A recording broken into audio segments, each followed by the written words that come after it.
Hi folks. So after doing my last video, which was about the state of the times, and I mentioned that it was time for me to get back into doing more videos, I was really debating and having a hard time wondering what this video should be about, because we have a new moon solar eclipse in about 6 hours time in the sign of Capricorn today on Christmas Day, Pacific Coast time in the United States, West Coast time. But my intention after the last video was to do a video on Mercury and Sagittarius, and I have not been able to shake that idea. And indeed, it's been coming up for me more and more that that's the video that needs to be done before I get to the eclipse. In addition, I like to do my new moon videos after the new moon, and I realize that that is unusual for YouTube astrologers' videos, and it's unusual in general because people like to get ahead of things before they happen. But I find with new moons and videos related to new moons, there's something about the new moon and the new energy and talking about the new energy just as it has happened or is happening or growing that feels more right to me. So I'm going to stick to that. So for folks who are waiting for my new moon video, it will be here tomorrow. It has to be. So I know I say tomorrow and I'll do stuff, and I don't always deliver on my timelines of videos, but this one will have to be. But today I am going to focus on Mercury and Sagittarius, which is it's very topical to this video. It's a very dissonant decision cognitively, because Mercury has been in Sagittarius since December the 9th and leaves on December the 28th. It leaves in 3 days' time. And you might wonder, why then would I waste time on a video on a transit that is going to be done in 3 days' time? And I think that there are a number of reasons why this is coming up, and why it's important for us to have a sense of this, almost to reassure us if there are certain things we've been feeling or thinking about or are happening a certain way, that it's a reality check. And that's often what astrology is for me or for my clients. You know, it's a question of, if I'm doing a reading and I don't know what's going on in someone's life and I do the astrology and it resonates, it's almost a sense of, well, maybe things are where they need to be. Maybe things are where they ought to be. Maybe what's showing up is what needs to show up and therefore needs to be tackled. Okay. Mercury in Sagittarius, December the 9th, 2019 to December the 28th, 2019. It's a 3-week transit. It's all in 2019. 3 days Mercury will be done with Sagittarius and in Capricorn.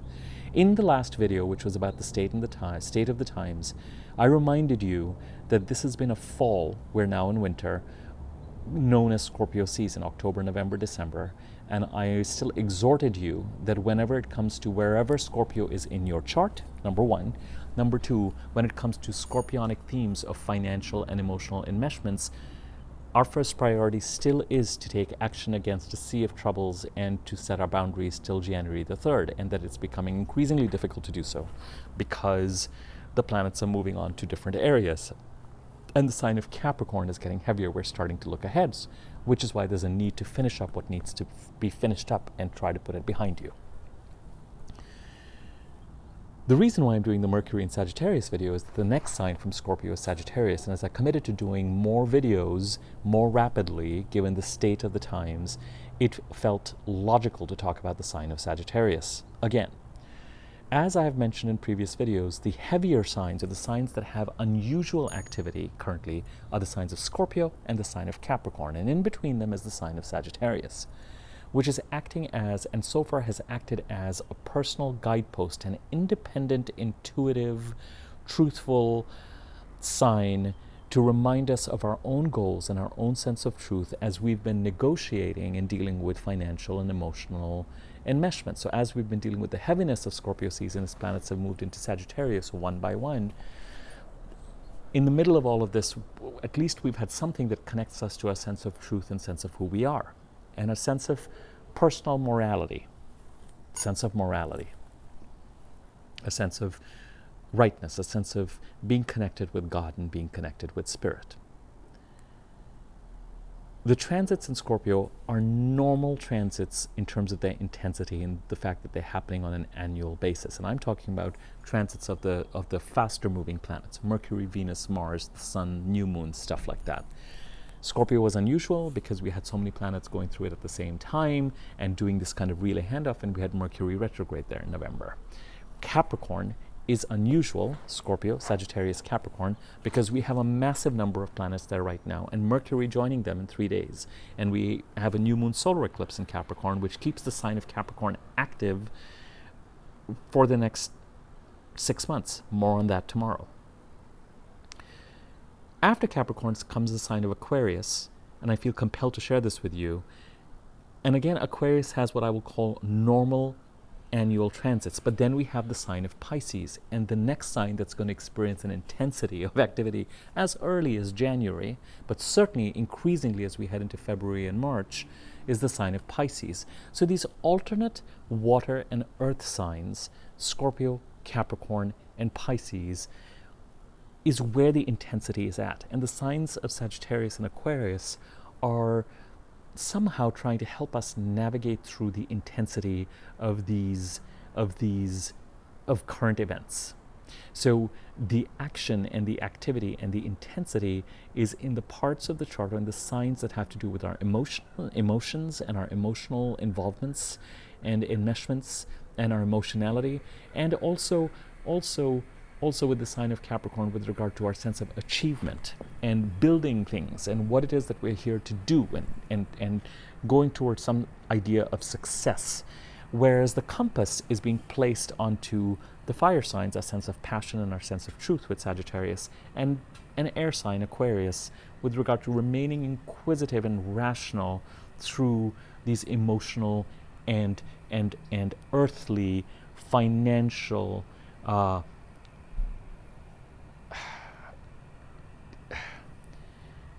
practical, real, intense involvements during this time, for lack of a better word. So the first thing I wanted to mention with the Mercury and Sagittarius video, this one, is to remind you about the scorpionic intensity and then to focus on the planetary transit in the next sign, which is the sign of Sagittarius, which has Mercury in it till the 28th. On January the 3rd, Mars will come into Sagittarius. So as I said, normal annual focus on Sagittarius will remain. And wherever it is that we had the new moon in Sagittarius on November the 26th, we've had Mercury here till December the 28th. And wherever Sagittarius is, take a look at it in your chart. Understand where the sign of Sagittarius is, and know that in the middle of all this scorpionic and building Capricorn stuff, there's at least been some events that have been happening that may have actually been a bit of a relief, frankly, in the middle of all this intensity. And we're going to be dealing with more of it, but in kind of a normal and maybe even a happy release kind of way from January the 3rd, when Mars is here, till about February the 17th. So the sign of Sagittarius is not done, and it continues to act as a compass and as an area, ideally, hopefully, of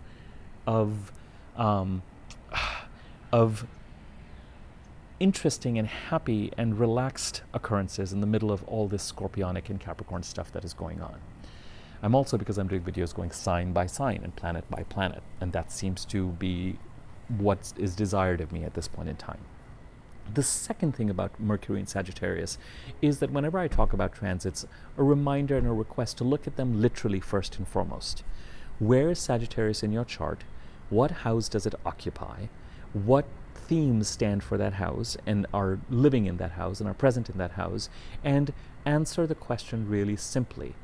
Mercury is the planet of communication and cognition, using our mind, using our written communication, speaking, social media, computers. It's the planet of transactions.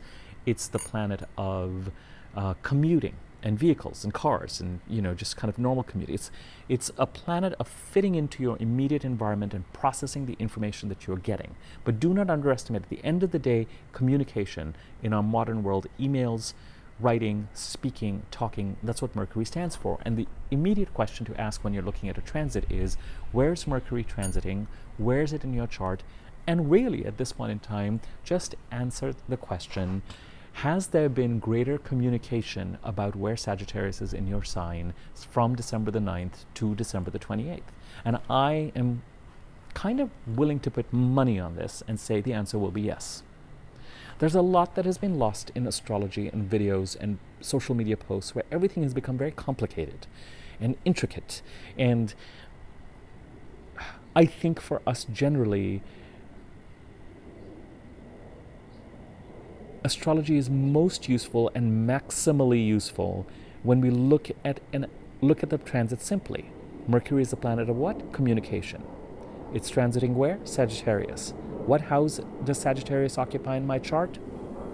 Answer the question. Great. Has there been greater communication in this part of the chart? Or have I been thinking about it? Or have I been traveling? Or has there been... The answer is yes. Think about the nature of that communication, and 40% of Mercury in Sagittarius has been answered for you, and if you need proof that astrology works, you've been given it. Now, is communication is brought to you and transactions are brought to you, do they require action from your part? Of course they do. But the bottom line is they weren't happening before, they may not be happening since they're happening now. What is going on? And take a look at that. That's 40% of this video. The other 40% of this video, to some extent, is Mercury in the sign of Sagittarius. And here, yes, an astrologer might help you. Let me cut to the chase on this first. Mercury in Sagittarius, Mercury is not happy in Sagittarius. Now that does not mean that Mercury not being happy in Sagittarius, it's not delivering news to you or bringing opportunities to you in communication where Sagittarius sits in your chart, nor does it mean that that news is bad. Mercury is still fulfilling its function and being the messenger boy or the messenger girl or the messenger person and the communication person and doing its job. Mercury in Sagittarius is affecting us in a slightly different way. The axis of Gemini, a sign ruled by Mercury, and Sagittarius, where Mercury is right now, I refer to it as the axis of wisdom. It can be probably more accurately called the axis of knowledge. It can be even more accurately called the axis of information. Okay. Mercury, and indeed the sign of Gemini, as I've already mentioned, are the themes have to do with communication and talking in your immediate environment and chatter. Information in its higher form, in its more evolved form.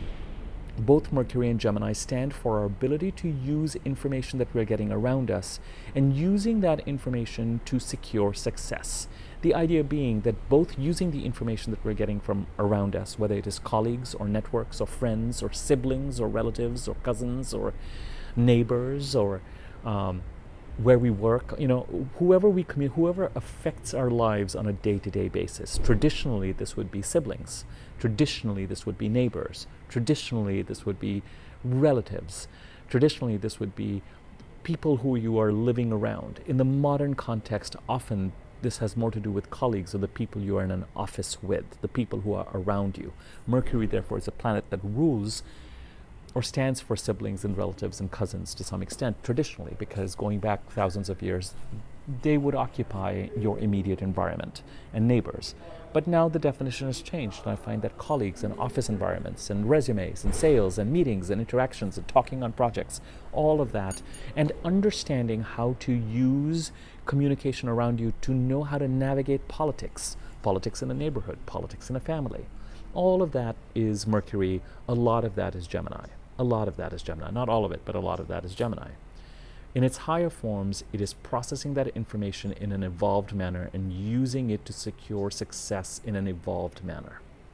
Because even if you are the most antisocial, most spiritual person and want to be removed from society, you cannot be removed from society to that extent. There is interaction, there is a need for interaction, there is a need for talking, and more importantly, with Mercury and with Gemini, in its evolved form, the magic is in the listening. The magic is in the listening. In its less evolved form, Mercury and the sign of Gemini are known for gossip, chatter, misinformation sometimes, and most importantly, slickness.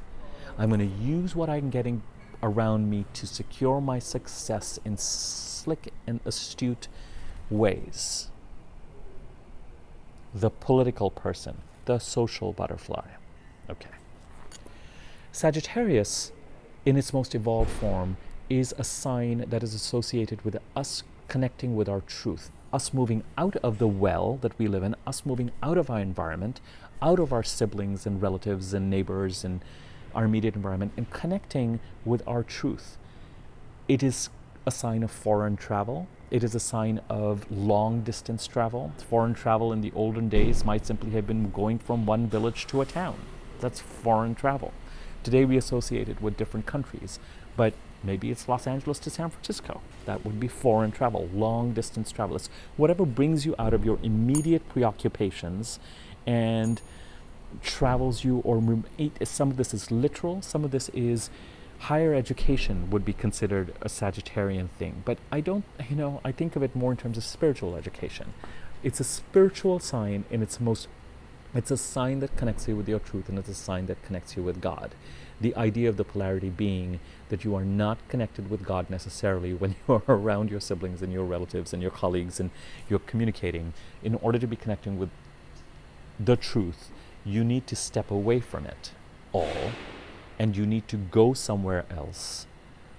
Whether you're going somewhere else by reading a book in some higher education or spiritual education, traditionally, with the sign of Sagittarius and with the planet Jupiter that rules it, things like astrology or the occult or tarot, things that connect you to spirit would be considered Sagittarian preoccupations. Whether it's Sagittarius or Neptune, wherever you think this sits.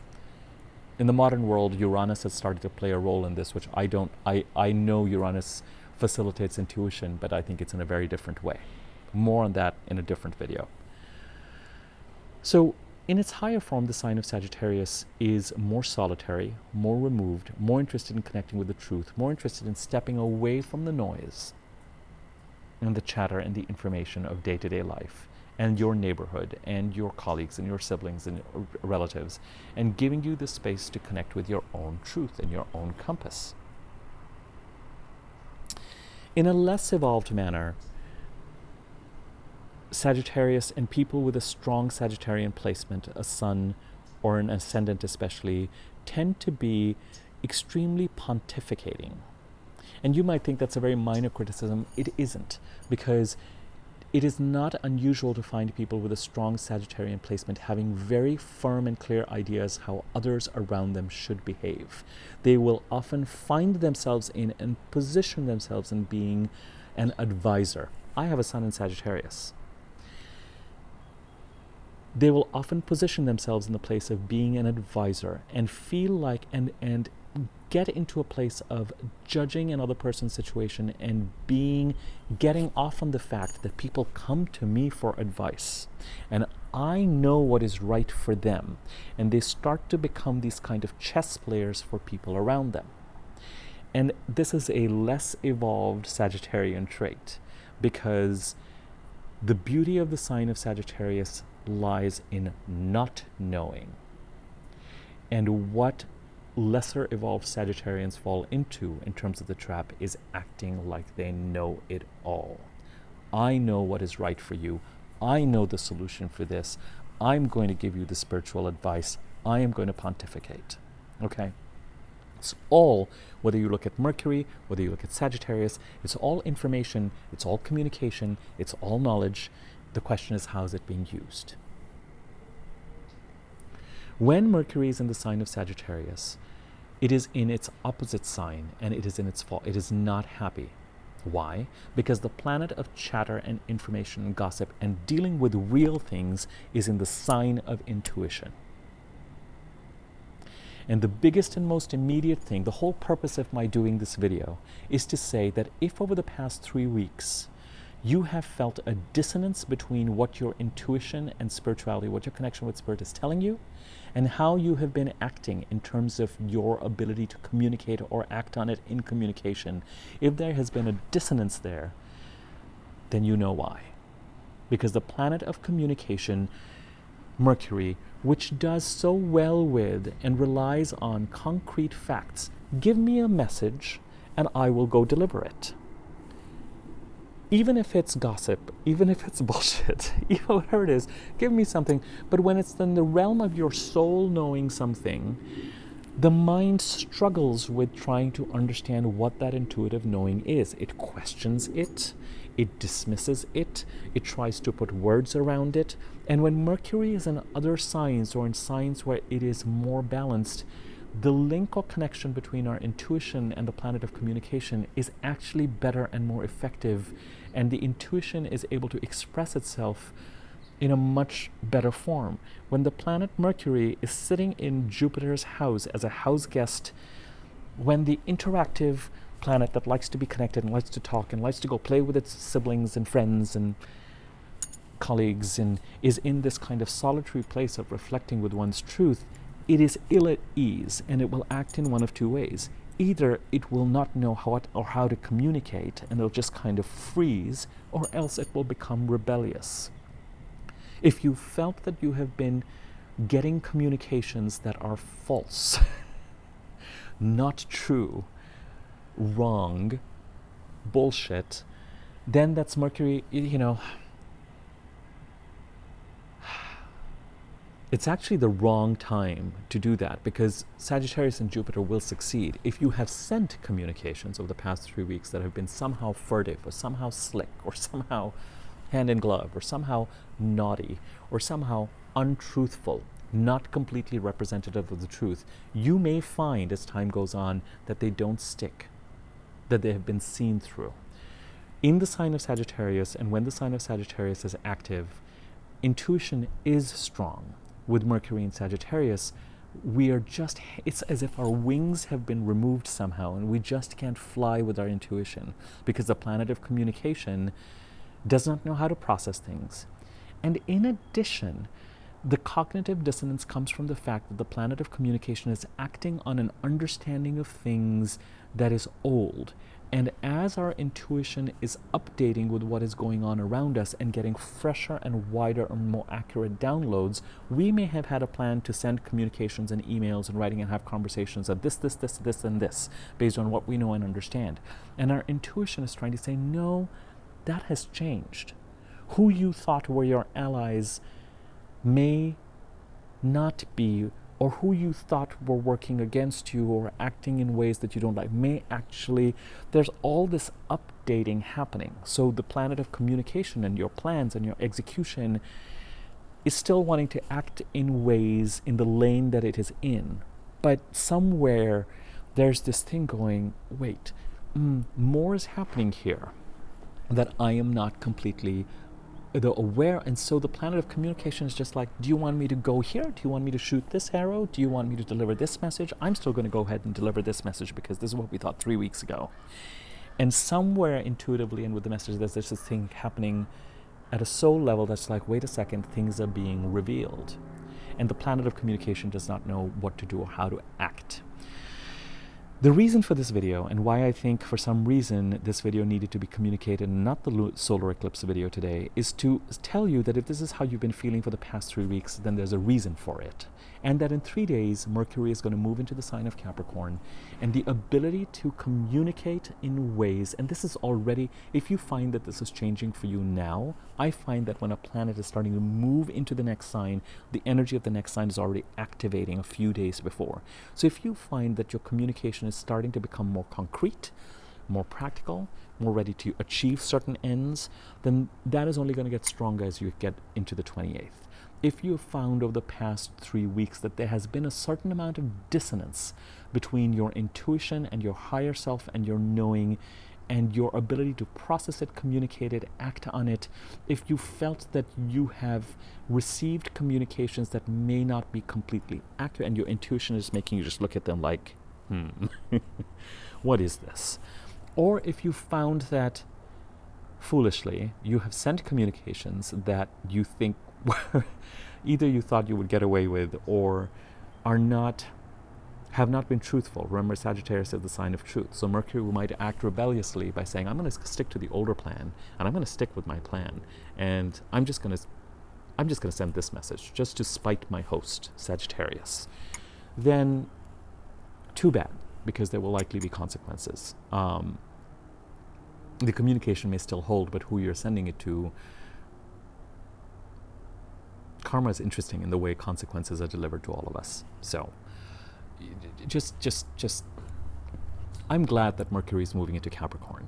You know, I think we're all longing for concrete action when it comes to communication. And